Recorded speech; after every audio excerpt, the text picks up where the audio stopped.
Hey guys! Alright, so glycogen buildup and breakdown was something that it looked like people were interested in. So we're going to go into it. There are 4 things that I feel are sort of the prime blocks of information that you need to know, if that makes sense. Alright, so building up glycogen. There's a list of substrates and enzymes. Largely that's memorization, because it's just another list that you need to know. So we'll go over that. Next, however, is storage, and that has some concepts in that are kind of like, what the heck is a non-reducing, reducing end thing? Yeah. So we're going to go over that, as well as how there are other, like branching enzyme, glycogen with its primer, and what's going on there. After that, we're going to go down to the regulation of all these pathways, specifically by glucagon, and there are some other things that play with it. What makes it build up glycogen? What makes it break down glycogen? What's the decision going on here? All right, and last we'll go over the breakdown, which is actually pretty cool because there's not much more to learn at this point because all the rest of it's covered through these other ones, but it is its own, has its own regulation a little bit. So starting with the building up, okay?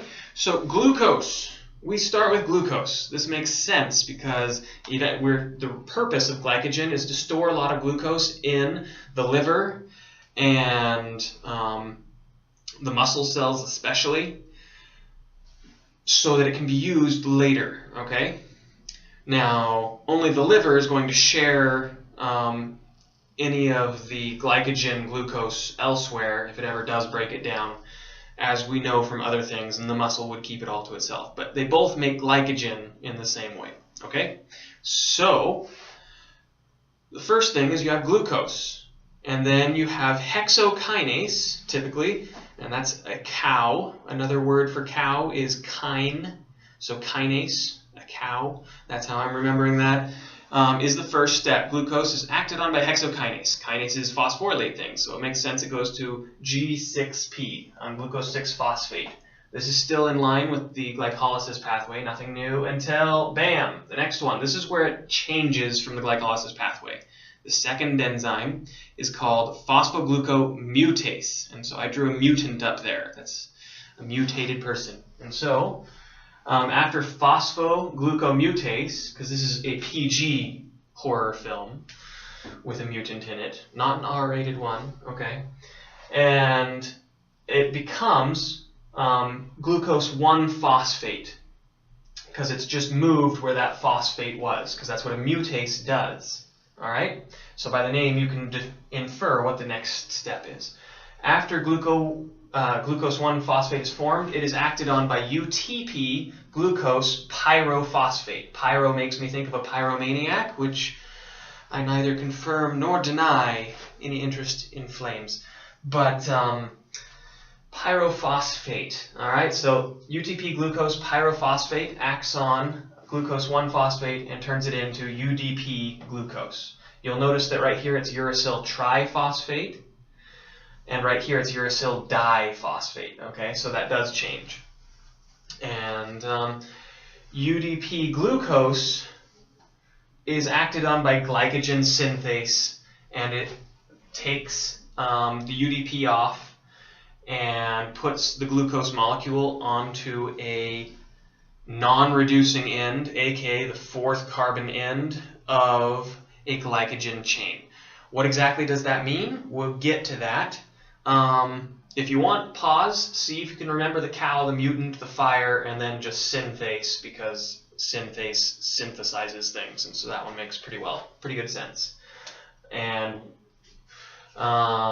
moving on, you can pause if you want. Next, storage. Okay, so we've made it to glycogen, and the glycogen synthase has just brought up our molecule and it's attached it. Let's say it's this one right here, okay? All of these are glucose. So this one just got attached. Happy day. Now in here, I know that it's probably too small for you guys to really see, so I guess I'll tell you all these little digits in here. This says 1, this says 4, this says 1, this says 4, this says 1, this says 4.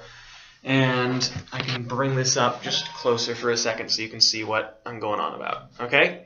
And then you'll notice the red one up there says 6. Okay, we're going to get there. So the 1 is signifying the first carbon, which is also known as the reducing end. Okay, what is a reducing end? A reducing end is something that is able to, so not only glucose can have reducing and non-reducing ends. Other sugars can, other things can. A reducing end is something that can perform a reduction reaction with, say, like bromine. If bromine was floating nearby, it would reduce bromine by giving it some hydrogen, because hydrogen just has one valence electron that it really wants to give away, and so getting a hydrogen is tantamount to gaining one electron. And so if the reducing end wants to give an electron away in the form of a hydrogen often, and that's why it's called the reducing end, because it's prone to reducing other things. The non-reducing end is just the other end. And the scientists were like, okay, this one's reducing end, this one's the other one. So it's the not reducing end, the non-reducing end. Okay? So carbon 1 is the reducing end, and that is the end that's bound to the big blob over here. What's the big blob over here? Glycogen is a protein that we have the reducing end attached to. Perhaps that's so that it doesn't react with things we don't want it to. Also, glycogen has some a chain of glycogen that never gets broken down, and it's called the primer. Because if that got broken down, then glycogen synthase would have nothing to attach its new glucose sugar to that it just brought in from our lovely build-up reaction. It would have nothing to attach it to, and there would be nothing to start forming a glycogen chain out of. It would just be looking for a 4' end to attach that new glucose to forever, and then nothing would happen. As our professor said, they aren't exactly sure how the primer gets formed in the first place, but we can assume that there are some enzymes that are specialized to do that, that we don't know about yet. Okay, so we've got the new sugar on there. We've got glycogen, we've got the primer, we've got a branch with the 6' end having a branch. Okay, now how did that come about? Well, it turns out there's something called a branching enzyme, okay? The branching enzyme is totally going to look like Pac-Man today. And the branching enzyme, when a string of glycogen gets long enough, okay? This one just keeps getting longer and longer, and it's going into my other picture, and that's just too long. They're only supposed to be roughly 8 to 10 residues long before they branch, okay? 8 to 10. Well, this one is now too long. It's in my other picture, and it's really cheesing me off. So, the branching enzyme is going to come in, and he'll cut it off and take this, and let's say that he put it right here. All this wasn't here, and now he's taken this extra, and he puts it on and makes a 1,6 glycosidic bond. The glycosidic bond is just what you call all the bonds in between the glucose. And to be really exact, it's an alpha 1,6 glycosidic bond. If it was a beta, what would that mean? Well, that would mean that we couldn't break it down. That wouldn't be very useful. So all of these are alpha glycosidic bonds. All right? So now that we've got that new branch up there, we know it's there, but why would we bother doing that? Okay, well, there's a couple reasons. One, if we had a chain that just went on forever, eventually it wouldn't fit in the cell very well. Okay, that's one. Number two, by having more branches, we have more terminal ends, okay? So, and there isn't just going to be one branch. There could be another branch down here, and then this one goes out for another 8 residues or whatever, and then it branches again. And now this one's getting close and going to my other place. Grr. Okay, and so it keeps branching, and that means that you have a lot of terminal ends, technically non-reducing ends. Now it turns out those ends are the only place that the breakdown enzyme, the first one, which is called glycogen phosphorylase, the only place that it can pick off one glucose at a time is on those terminal ends. And so if you only had one terminal in, then you literally could have one enzyme or 1,000 enzymes, and you'd still be picking off one at a time. Whereas if it branches a lot, then you have 2, 4, 8, 16, 32, 64, a billion ends. And so every second, or whatever, every time one enzyme takes one off, there's a jillion other enzymes doing the same thing. And so you get a lot of glucose going out fast. And often you want glucose to come out fast, okay? And so this allows you to break down a lot more glucose. All right, so we've talked about the glycogen and its primer. We've talked about reducing and non-reducing ends. We've talked about 1,4 and 1,6 glycosidic bonds and how the branching enzyme does that. So that's kind of how storage works. Now, let's talk a little bit about regulation by glucagon and a couple things, all right?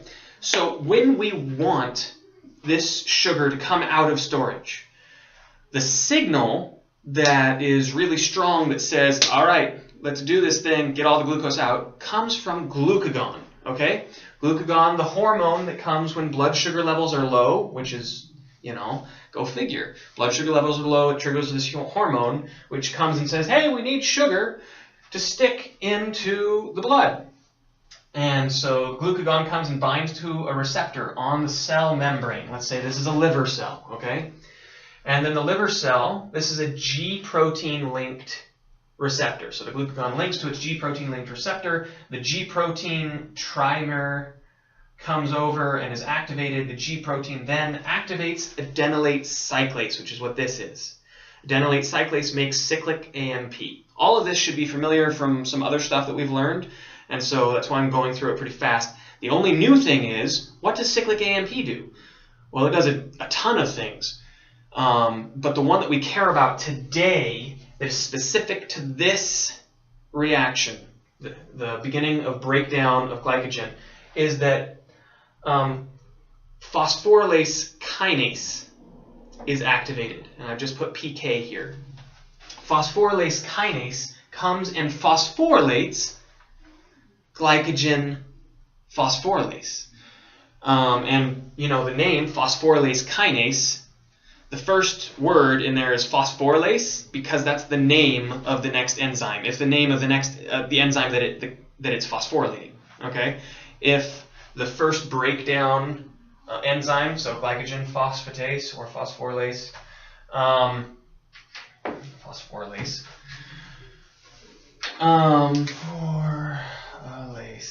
If this enzyme was called glycogen, if this enzyme instead of being called glycogen phosphorylase was called Bob, then this would be called Bob kinase. I know I'm making that like super simple, but sometimes that's the best way to just make sure you've got it straight. So if you can remember that this enzyme right here is named after this one, then it's really easy to be like, oh yeah, of course. That's what that one's called, and that's what the first enzyme is. You remember one, you remember the other one. So phosphorylase kinase goes ahead and does what kinases do to glycogen phosphorylase. It phosphorylates it, okay? And our lovely enzyme, which is not named Bob, but glycogen phosphorylase, then begins cutting off terminal glucose, okay? And I'm going to go ahead and erase this branch right here so that I can show you something about how this happens. So there are actually, so that's the regulation by glucagon. Before we go into this, I wanted to finish the regulation by glucagon. So glucagon will turn on the glycogen phosphorylase. We got that. It also turns off glycogen synthase. These are the two that glucagon talks to, okay? It turns off the one that was building glycogen and turns on the one that breaks it down. That totally makes sense. You don't want to be making more glycogen when you're breaking it down. That's a waste of energy. That's like trying to climb, that's like trying to climb a ladder and go down a ladder at the same time. You just don't do it. So, and those same two enzymes, glycogen synthase and glycogen phosphorylase, are also the rate determining steps of both their reactions. And so it's like, you can just remember the two that are right next to glycogen, the last step to get there and the first step to get away from there, the two that are right next to it, also the two that are worked on by glucagon. Those are the rate determining steps. They're also the ones that glucagon works on. Okay? Rate determining step. That is the step that has, it's kind of like a bottleneck. The building up reaction can't go any faster than glycogen synthase acts. All the rest of it goes faster than this last step. It's the one that's regulated, and it's the one that if this goes faster, then the entire product will be faster, because this is the step that's going to slow it down. And so if you speed up the slowest step, all the rest of them are already ready to go. And so that's why it's called the rate determining step. Imagine if you were on a hike and the person in front is the slowest person. And that's how all of the scout leaders, for those of you who are in scouts, did it, which drove me nuts because I was not the slowest person. And so you're following behind at that person's speed because they are the rate determining step. Now, if they went a little faster and relieved some of my stress and cortisol levels, then we all would go faster because we were all already able to go faster. That's a rate determining step. Okay? So I just heard that was a question from someone, so hopefully that makes sense. And it works the other way too. Going uphill or downhill, the person in front being the slowest, they're the rate determining step. All right, so we've gone over regulation by glucagon. There are some other things that regulate, like ATP. If you had a lot of ATP, then that would push you to make more glycogen because you already have all the energy you need down there.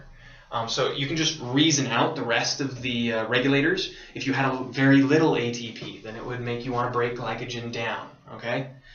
And those are also acting on the glycogen synthase and the glycogen phosphorylase. So, but glucagon is the major one with its G protein coupled receptor, and it'll turn off synthase and on phosphorylase. All right, regulation down. We know the up one, we know the down one, we know the rate determining steps. Now, let's go to break down, and then we'll have a little bit of how does it get broken down, because there's actually a couple details on breaking it down. We'll get rid of Pac-Man and 8 to 10, so we have room. So, glycogen is acted on by the now active glycogen phosphorylase, okay? Glycogen phosphorylase comes in and it starts cutting off terminal glucose molecules, and it cuts them down into glucose 1-phosphate. So it cuts one off, whoop, and then it's glucose 1-phosphate. Cuts another one off, whoop, you have another glucose 1-phosphate. All right, and it just keeps on going until there are 4 left. 4 glucose molecules in this glycogen chain left until the next branching point that it's going back towards. Okay?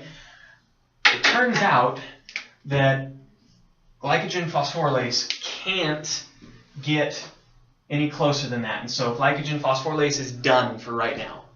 It has chopped off all it can. It needs help. It just doesn't fit. Chemically speaking, it doesn't fit on these ones because it's too close to a branching point. So that enzyme goes away. We have another enzyme called a debranching enzyme, all right? And so I'm going to go ahead and write that right here with an asterisk, debranching.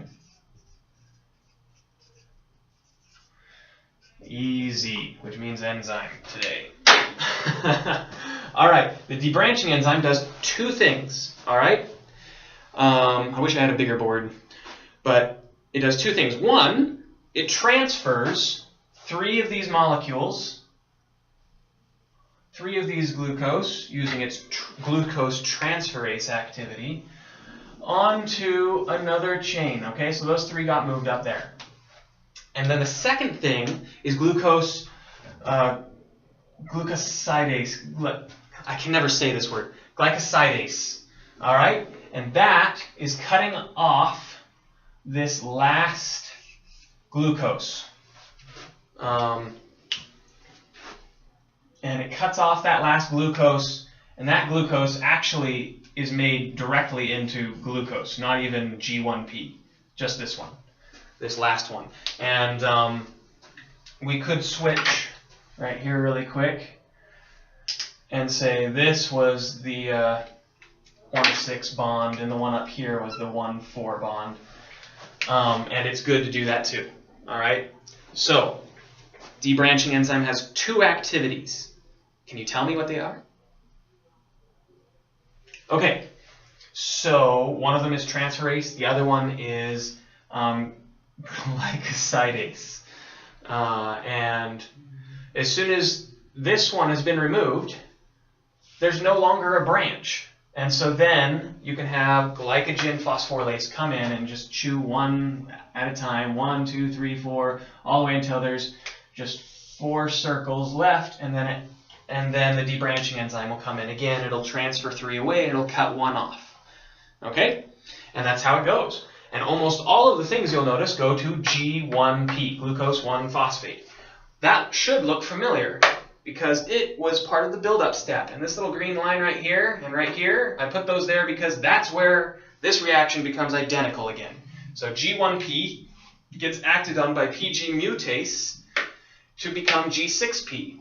And then G6P in the liver can be acted on by, well, so in the liver, so this is one of the steps that is in gluconeogenesis, okay? And so that'll go up with glucose 6-phosphatase, and that's only in the liver, and that happens technically in the endoplasmic reticulum, which is where that enzyme, glucose 6-phosphatase, is kept, is inside the endoplasmic reticulum. So I'll go ahead and draw an endoplasmic reticulum over here. G6P goes in, is acted on by G6P phosphatase, and there's a special transporter called T1 that lets the glucose 6-phosphate in, and then T2 lets out the phosphate that gets cut off, and then T3 lets out the glucose. The transporter molecules I think are cool, T1, T2, T3 in the endoplasmic reticulum.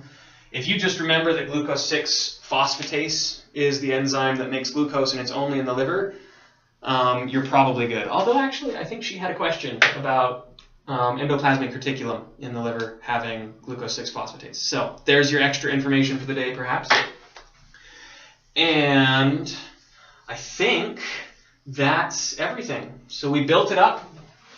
Glucose hexokinase, kine means cow. Glucose 6-phosphate, PG mutase acts on that. There's our PG mutant movie. Glucose 1-phosphate. Is the result, and then that's acted on by UTP, uracil triphosphate, glucose pyrophosphatase, our pyro likes fire, and that makes UDP glucose. UDP glucose is acted on by glycogen synthase. Glycogen synthase sticks it on to the non-reducing end, also known as the 4-carbon end of a glycogen chain, and then we have all the storage of the glycogen chain where glycogen holds and probably protects the primer of glucose molecules that are required to be present for glycogen synthase to attach them to.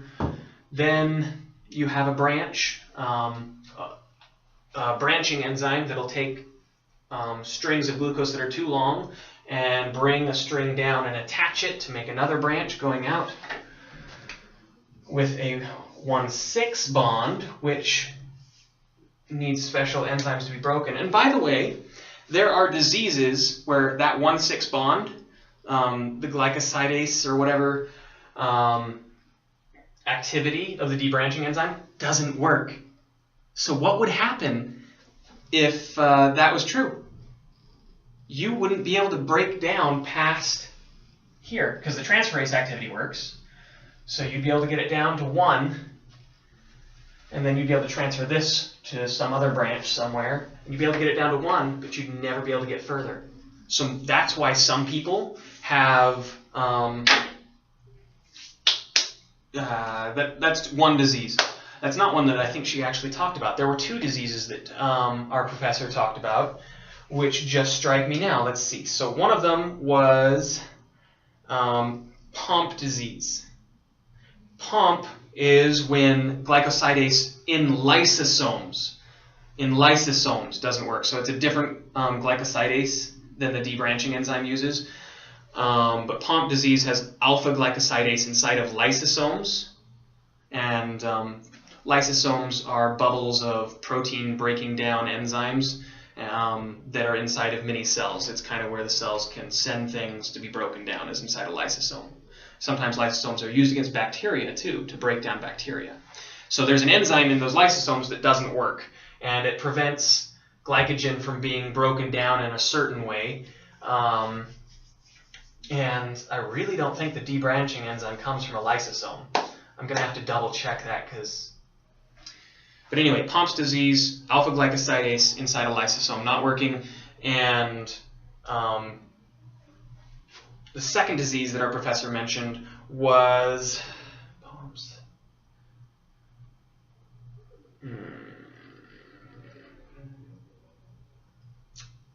Edinger-Westphal. Wasn't it?